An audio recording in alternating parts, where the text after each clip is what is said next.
Good morning and a warm welcome to your show, Sunny Mornings in Boston.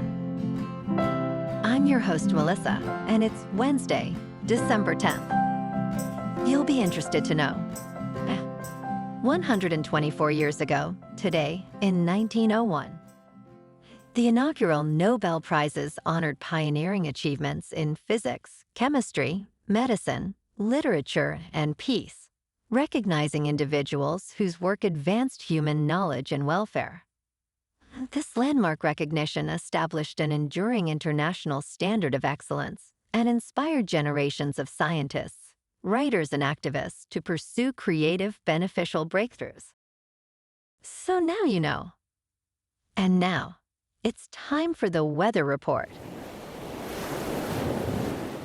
This morning, it's mostly cloudy, and it feels like 26 degrees, with 7-mile-per-hour wind. The sunset will take place at 4:10, and it will rise again tomorrow at 7:02. It looks like we're in for some rain likely after 11 a.m., with mostly cloudy skies and a high near 47, along with a gentle southwest wind at 7 to 12 miles per hour, gusting up to 23. Tonight, expect more rain before 8 p.m., then a chance of patchy fog later with a low around 30, and the wind staying light at 7 to 10 miles per hour, gusting up to 22. For all you beach runners out there, the first low tide Wednesday will be at 9, with a high tide at 3:15. The nearshore buoy at Cape Cod Bay reads 44 degrees for the water temperature. Looking ahead in the weather, Thursday will be mostly sunny with a high near 36 and west winds around 10 to 21 miles per hour, with gusts as high as 37. Temperatures fall to around 21 Thursday night with breezy west winds. Then Friday stays sunny near 35 with lighter west winds and a low near 24 Friday night. A slight chance of snow Saturday morning, then rain briefly early afternoon with a high near 38, and windows of snow continue into Sunday night with lows dropping to around 15. Bonjour, food enthusiasts. This podcast is brought to you by Versailles Cafe and Pastries in Encinitas. Nestled on El Camino Real South, just north of Encinitas Boulevard, this cafe is a haven for culinary delights. Indulge in their amazing Eggs Benedict or their gluten-free crepes. You can grab a panini for lunch or just breeze on through to get your morning coffee. They are open every day from 8 to 5. So stop on by and don't forget to tell them Sunny Morning sent you. In local news, Boston homeowners are bracing for a dramatic 13% spike in taxes next month, prompting Mayor Michelle Wu to urge lawmakers and residents to resolve a months-long stalemate over her proposed solution. This tax hike represents a cumulative 34% increase since 2023 for residential taxpayers. Meanwhile, commercial properties, which drive Boston's tax revenue, will experience one of their lowest tax shares in decades due to a 6% value decline. Wu's bill, currently stalled in the state Senate, aims to temporarily exceed state tax limits and shift some burden from homeowners to commercial landlords. Without legislative action by January, the average single-family homeowner faces a $780 increase instead of $480 under Wu's cap proposal.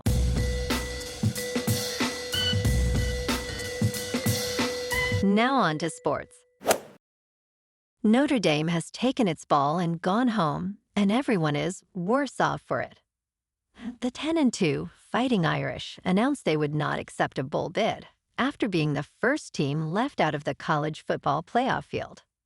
This move is short-sighted and embarrassing, removing any sympathy fans may have had for the Irish. It is hard to see how this decision helps their chances for the 12th national title in 2026. The Irish are giving up valuable bowl practice time, despite having a promising team with bright young players. This disappointing choice reflects poorly on the program's legacy in college football.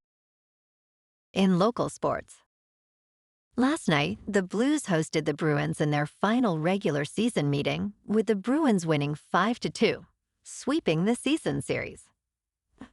Robert Thomas opened the scoring for the Blues on a power play, but Fraser, Minten and Kastelic rallied for the Bruins in the second period, giving them a 2-1 lead at intermission.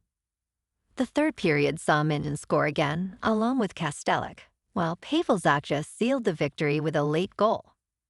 The Bruins outshot the Blues for the game, 31-26. Next, the Bruins faced the Winnipeg Jets on Thursday night. In top news, how many dog treats is too many for your pup? We asked veterinarians for guidance on this question. Everyone loves to spoil their pet with toys and treats, but too many treats can interfere with a dog's core diet. Experts recommend that treats should make up no more than 10% of a pet's daily calorie intake. When choosing treats, look for those that clearly state the number of calories and ingredients. Additionally, consider the size of the treat, ensuring it is proportional to your dog's size to avoid choking hazards.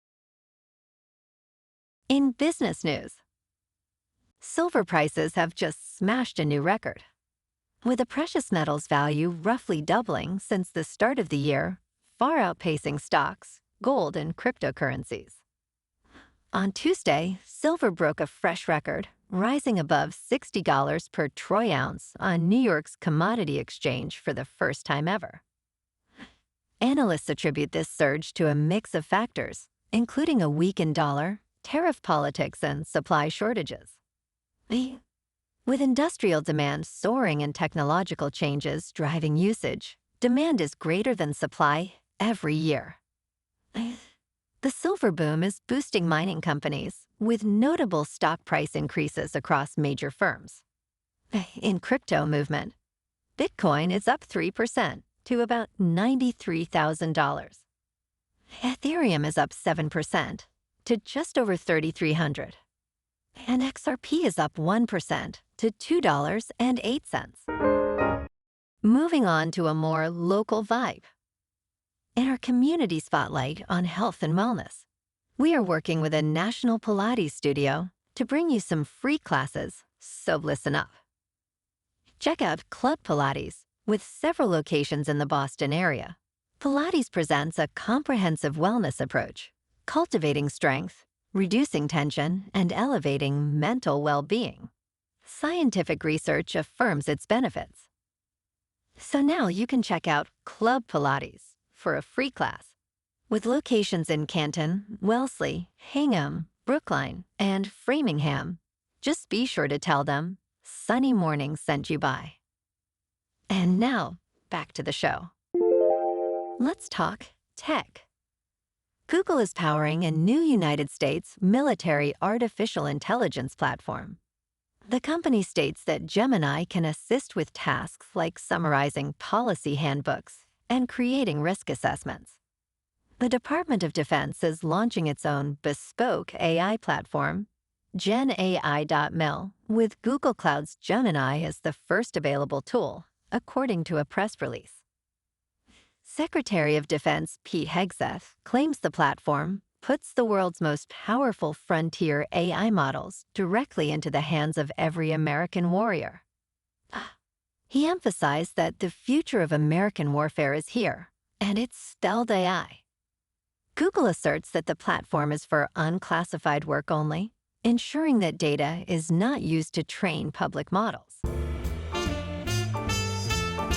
And in entertainment news, The Odyssey gets a 6-minute prologue trailer ahead of Avatar, Fire and Ash.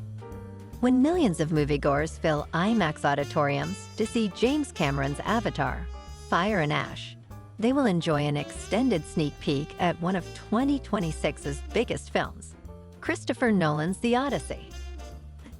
This prologue features Matt Damon, who plays the hero on a years-long journey home after fighting in the Trojan War. The prologue will also screen on IMAX this weekend before Warner Brothers re-releases of its films Sinners. IMAX has a long-standing partnership with Nolan, having previously screened a sneak peek of his film Oppenheimer. The Odyssey will be the first film shot entirely with IMAX film cameras. Well, alrighty folks, it's time for the quote of the day. And today, our quote comes from the American author and philosopher William James Durant. And he said, "Every science begins as philosophy and ends as art." And that's a wrap for this morning. You can check out our Instagram, YouTube, and TikTok for some captivating aerial videos with local news and the weather reports. Have an amazing day, my good friends. We'll see you tomorrow with another episode of Sunny Mornings in Boston.